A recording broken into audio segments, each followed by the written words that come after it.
Ներքին գործերի նախարար Արփինե Սարգսյանը փետրվարի 23-ին անակնկալ այց է կատարել Ներքին գործերի նախարարության Երևանի հաշվառման քննական բաժին, շրջել ստորաբաժանման տարածքում, զրուցել քաղաքացիների հետ։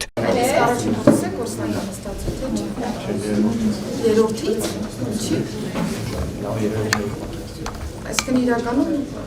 գնահատում որ լավ չի եղել, դրանով է երրորդից։ Նախարարը հետևել է վարորդական իրավունքի վկայական ստանալու տեսական եւ գործնական քննությունների ընթացքին, հաշվառման համարանիշների տրամադրման գործընթացին։